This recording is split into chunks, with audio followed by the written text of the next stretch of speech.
The mobile women's centers fall within the service provision priority area of the Spotlight Initiative.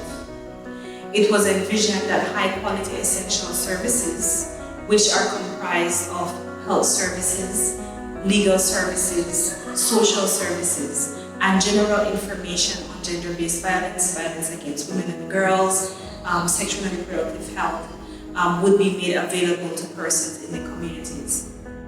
We at Power support the coordination of the Mobile Women's Center as it relates to bringing the CSOs together and blending the mobilization of the community with this effort.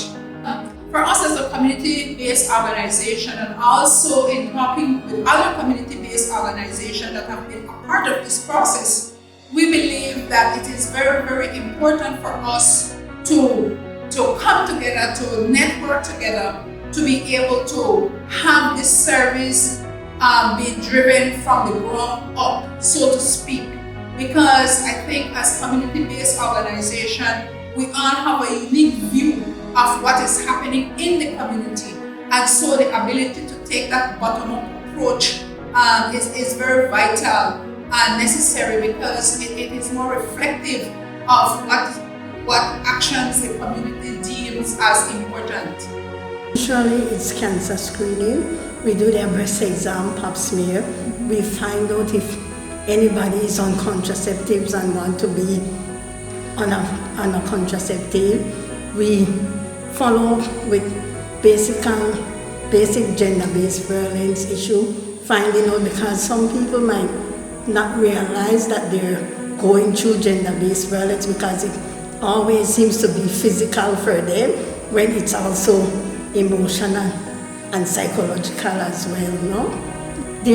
Most of them are usually regularly checkups. We will find people now and again that is like maybe 50, 51 and haven't had a pap smear at all in their life, right? And we try to encourage them to do the pap smear because it is very important, because here in Belize, cancer, breast cancer, cervical cancer is one of the leading causes of death. We usually would do follow-up because we have things that we try to get information about, like gender-based violence, for example. And so if we provide basic counseling, but if we see the need for referrals, then we do the necessary referrals and follow through, making sure that the person reach where we sent them. It's good to carry the service to the community because most people cannot afford to even travel to do their services, so they won't look at their health. That wouldn't be the first thing on their mind, but bringing it to their home, then you will see that they will access it a lot.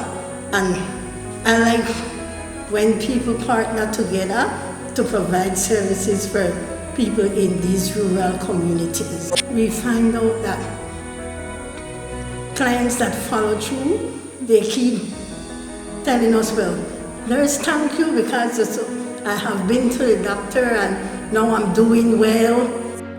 At the Mobile Women's Centers, we would mostly provide legal services, legal assistance, primarily anything that has to do with legal advice, legal education is mainly what we offer to these mobile centers. Based on districts, there are varying levels of issues, and so we are able to have insight through these mobiles about the different issues, and they would range from land issues, domestic disputes, a lot of divorce issues, and a lot of many of the issues that we notice is that there is that lack of legal education, whereas people are not aware or understand, I would say, how the legal system works in Belize.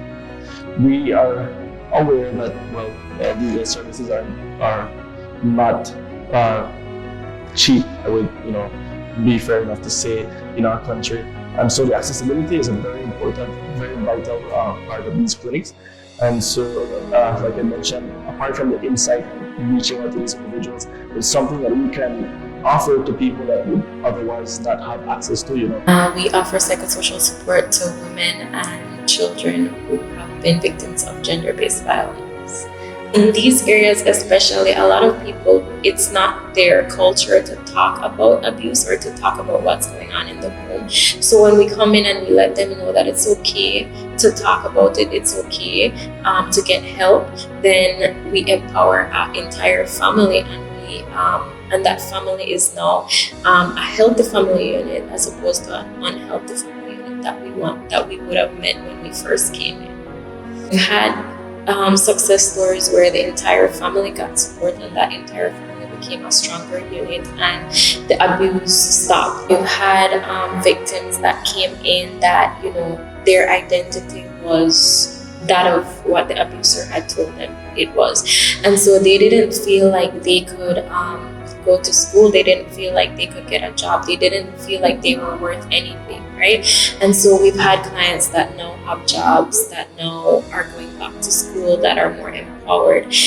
We've also had success stories in a girls group that was created. It's a small girls group for young women who have been through abuse, who now know that they're not the only ones, because a lot of times when young girls go through abuse, they feel like, oh well, I'm the only one that has been through this, but now they know that I'm not the only one and other young girls have been through this as well.